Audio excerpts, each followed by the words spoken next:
ಈಗಾಗಲೇ ಸುಮಾರು ಮಠಾಧೀಶರು ಬಂದು ದೇವಸ್ಥಾನಕ್ಕೆ ಹೋಗಿದ್ದಾರೆ. ಅವರೆಲ್ಲರೂ ನನ್ನ ಪ್ರಣಾಮ ಅರ್ಪಿಸುತ್ತಾ ಸನ್ಮಾನ್ಯ ಎಚ್ ಡಿ ಕುಮಾರಸ್ವಾಮಿ ಅವರು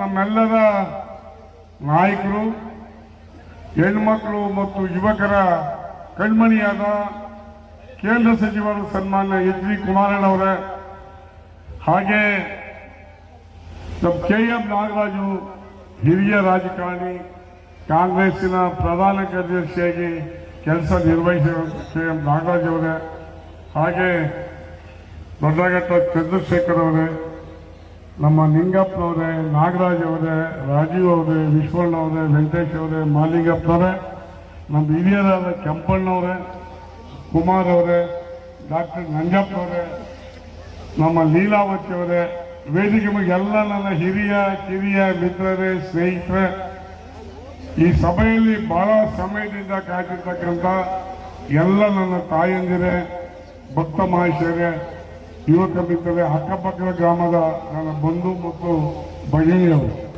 ಮಾಧ್ಯಮದ ಗೆಳೆಯ, ಇವತ್ತಿನ ದಿವಸ ತುಂಬಾ ಸಂತೋಷ. ಕಾರಣ ಏನಂದ್ರೆ ಈ ಗ್ರಾಮದವರು ಬಹಳ ವರ್ಷ ಶ್ರಮಪಟ್ಟು ಈ ದೇವಸ್ಥಾನದ ಹೊರಗಡೆ ಬೆಂಗಳೂರು, ಮೈಸೂರು, ಬೇರೆ ಕಡೆ ಜೀವನವನ್ನು ನಡೆಸ್ತಕ್ಕಂಥ ಈ ಗ್ರಾಮದವರು 20 ಗ್ರಾಮದ ಅನೇಕ ಲೋಕ ಮಿತ್ರರು, ಅಧಿಕಾರಿಗಳು, ವ್ಯಾಪಾರಸ್ಥರು ತಮ್ಮ ಕೈಲಾದ ಕಾಣಿಕೆಯನ್ನ ದೇವರಿಗೆ ಕೊಡುಗೆಯಾಗಿ ಕೊಟ್ಟು ಇವತ್ತು 3 ಕೋಟಿ ರೂಪಾಯಿ ವೆಚ್ಚದಲ್ಲಿ ಈ ದೇವಸ್ಥಾನ ನಿರ್ಮಾಣ ಮಾಡಿದರೆ ನಾನು ನಿಜವಾಗಿಯೂ ಈ ಗ್ರಾಮದ ಜನತೆಗೆ ನಾನು ತುಂಬ ಹೃದಯದ ಅಭಿನಂದನೆಯನ್ನು ಸಲ್ಲಿಸ್ತೇನೆ. ಅದೇ ರೀತಿ ಇವತ್ತು ದೇವಸ್ಥಾನ ಬಹಳ ಕಷ್ಟ ಕಟ್ಟಲು, ಯಾರಾದರೂ ಶತ್ರುಗಳಿರೋ ದೇವಸ್ಥಾನದ ಅಧ್ಯಕ್ಷ ಮಾಡಿದ್ರೆ ಸಾಕು, ಅವ್ರು ಚೆನ್ನಾಗಿ ಬಹಿಷ್ಕರ್ತಾನೆ.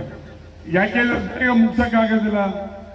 ಹಾಗಾಗಿ ಬಹಳ ಜನ ಹಳ್ಳಿ ಸುತ್ತಿ, ಟೌನು ಪಟ್ಟಣ ಎಲ್ಲ ಸುತ್ತಿ ತಮ್ಮ ಕೈಲಾದ ಕೊಡುಗೆಯನ್ನು ಕಲೆಕ್ಟ್ ಮಾಡಿ ದೇವಸ್ಥಾನ ಮಾಡಿದ್ದಾರೆ.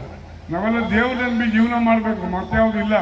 ಈಗ ಅಲ್ಲಿ ನೋಡಿ 6 ತಿಂಗಳು 7 ತಿಂಗಳಾಯ್ತು, ಮಳೆ ಇಲ್ಲ, 37 ಡಿಗ್ರಿ ಸೆಲ್ಸಿಯಸ್ ಆಗಿದೆ, ರೈತ ತಟ್ಟಾಡಿಸ್ತಾವ್ರೆ.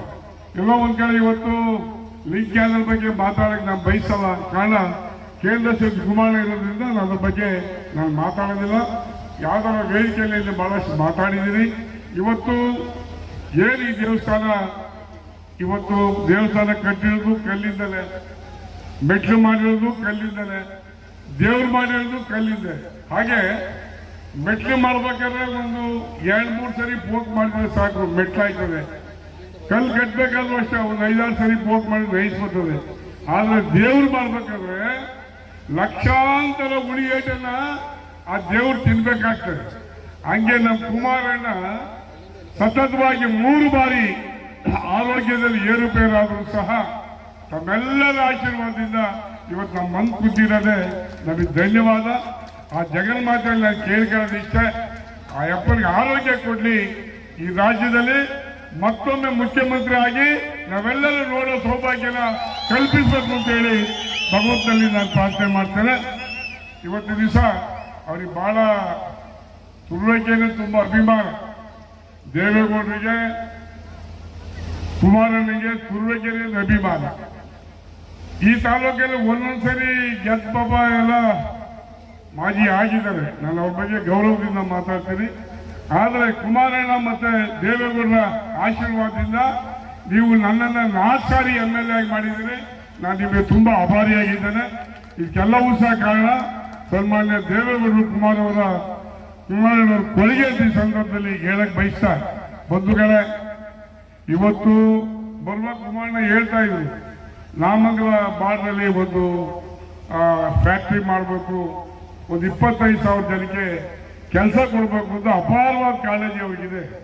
ಯಾವ್ದಕ್ಕೆ ನಾನು ಹೇಳ್ತಾ ಇದ್ದೇನೆ, ಈ ಸರ್ಕಾರ ಇದೊಂದು ಕೆಟ್ಟ ಸರ್ಕಾರ, ನಾಗರಾಜನ ಬೈಕಬಾರ್ದು. ಕಾರಣ ಏನು ಅಂದ್ರೆ, ಯಾಕೆಂದ್ರೆ ಅಧಿಕಾರದಲ್ಲಿರ್ತಕ್ಕಂಥ ಕುಮಾರಣ್ಣ ಕಾಳಜಿ ಇದೆ. ಈ ಜಿಲ್ಲೆಗೆ, ಈ ಕ್ಷೇತ್ರಕ್ಕೆ, ಈ ರಾಜ್ಯಕ್ಕೆ ಏನಾದ್ರು ಒಂದು 10 ಇಂಡಸ್ಟ್ರಿ ತಂದು ನಮ್ಮ ಯುವಕರಿಗೆಲ್ಲ ಕೆಲಸ ಕೊಡ್ಬೇಕು ಅಂತ ಅಪಾರವಾದ ಆಸೆ ಇದೆ. ಆದ್ರೆ ದುರಂತ ಕೆಟ್ಟ ಸರ್ಕಾರ ಅವ್ರ ಉಪಯೋಗಕ್ಕೆ ಬರ್ತಾ ಇಲ್ಲ. ಮಾತೆತ್ತಿನ ಅವ್ರ ವಿರುದ್ಧ ಭಾಷೆ ಮಾಡ್ತಾರೆ, ಸ್ಟೇಟ್ಮೆಂಟ್ ಕೊಡ್ತಾರೆ ಹೊರತು ಹೋಗಿ ಏನಾದ್ರು ತಮಿಳುನಾಡಿನಲ್ಲಿ ಈ ತರ ಆಗಿದ್ರೆ DMKಯಲ್ಲಿ ADMKಯಲ್ಲಿ ಯಾವುದೇ ಸರ್ಕಾರ ಇದ್ರು ಹೋಗಿ ಅವ್ರನ್ನ ಭೇಟಿ ಮಾಡಿ ಸಾಕಷ್ಟು ಇಂಡಸ್ಟ್ರಿ ತಂದು ಅವರಿಗೆ ಕೆಲಸ ಕೊಡಿಸುವಂತ ಕೆಲಸ ಮಾಡ್ತಿದ್ರು. ದುರಂತ ಕರ್ನಾಟಕದಲ್ಲಿ ಕಾಂಗ್ರೆಸ್ ಸರ್ಕಾರ ಅವ್ರನ್ನ ಸರಿಯಾಗಿ ಬಳಸಲಿಕ್ಕೆ ಅರ್ಹತೆ ಇಲ್ಲ. ಇವತ್ತು ನಮ್ಮ ಯುವಕರೆಲ್ಲ 15,000 20,000ಕ್ಕೆ ಕೆಲಸಕ್ಕೆ ಹೋಗೋ ಪರಿಸ್ಥಿತಿ ಬಂದಿದೆ. ಇಂಜಿನಿಯರ್ಸ್ ಮೊನ್ನೆ ನೋಡಿ, ಇದು ಅಮೆರಿಕ ಕಂಪನಿ 3 ಕಂಪನಿಗಳು ಸುಮಾರು 1,20,000 ಇಂಜಿನಿಯರ್ನ ರಿಟ್ರೆಂಚ್ ಮಾಡಿ ತೆಗೆದಾಕಿದ್ರು. ಎಲ್ಲಿಗೆ ಹೋಗ್ಬೇಕು ಪಾಪ ಅವರು? ನಮ್ಮ ಹಳ್ಳಿ ಜನ ಕಷ್ಟಪಟ್ಟು ಕೂಲಿ ಮಾಡಿ ಓದಿಸಿ ಇಂಜಿನಿಯರ್ ಮಾಡಿಸಿ ಜನ ನಮ್ಮ ಹುಡುಗ ಕೆಲಸ ಹೋಗ್ತಾನೆ ಅಂದ್ರೆ ಈ ಕೆಲಸ ತೆಗೆದಾಕಿದೆ. ಇವತ್ತಿನ ಪರಿಸ್ಥಿತಿ ಏನಾಗಿದೆ, ವರ್ಲ್ಡ್ ಲೆವೆಲ್ ಅಲ್ಲಿ ಅದು ಎಲ್ಲ ಒಂದ್ ಕಡೆ ಮುಳುಗ ದೋಣಿಯಾಗಿದೆ. ಹಾಗಾಗಿ ನಮ್ಮ ಕುಮಾರಣ್ಣ ಈ ಭಾಗಕ್ಕೆ ಇಂಡಸ್ಟ್ರಿ ತರಬೇಕು ಅನ್ನೋದು ಅಪಾರವಾದ ಆಸೆ ಭಾವನೆ ಇದೆ. ನಾನು ಸಹ ಸರ್ಕಾರಕ್ಕೆ ವಿನಂತಿಸಿದೆ, ದಯಮಾಡಿ ನಿಮ್ಮ ಈ ರಾಜ್ಯದಲ್ಲಿ ಯಾವ ಇಂಡಸ್ಟ್ರಿಯಲ್ ಮಿನಿಸ್ಟರ್ ಆಗಿದ್ರು, ಹಿಂದೆ SM ಕೃಷ್ಣ ಅವರು ಸ್ವಲ್ಪ ದಿವಸ ಆಗಿದ್ರು, ಅದಕ್ಕೆ ಆವಾಗ ಇಷ್ಟೊಂದು ಎಫೆಕ್ಟ್ ಇರಲಿಲ್ಲ. ಈಗ ಸನ್ಮಾನ್ಯ ಪ್ರಧಾನಮಂತ್ರಿ ಮೋದಿ ಅವರ ಜೊತೆ ಶ್ರೀಮಾನ್ ದೇವೇಗೌಡರು ಕುಮಾರಣ್ಣ ಅವರ ಸಂಬಂಧ ಬಹಳ ಚೆನ್ನಾಗಿದೆ. ಏನೇ ಹೇಳಿದ್ರು ಸಹ ಮೋದಿ ಅವರು ಇಲ್ಲ ಅನ್ನಕ್ಕೆಲ್ಲ. ಹಾಗಾಗಿ ನನ್ನ ಸರ್ಕಾರಕ್ಕೆ ನಾನು ವಿನಂತಿ ಏನಪ್ಪ ಅಂದ್ರೆ, ದಯಮಾಡಿ ಕುಮಾರಣ್ಣನ ಸರ್ವಿಸ್ ಅನ್ನ ಬಳಸ್ಕೊಳ್ಳಿ. ಅವ್ರೇನು ಅವ್ರ ಬಳಿ ಯಾರು ಕೆಲಸ ಸೇರಲ್ಲ. ನಮ್ಮ ರೈತರ ಮಕ್ಕಳಿಗೆ ಕೆಲಸ ಬೇಕಾಗಿದೆ.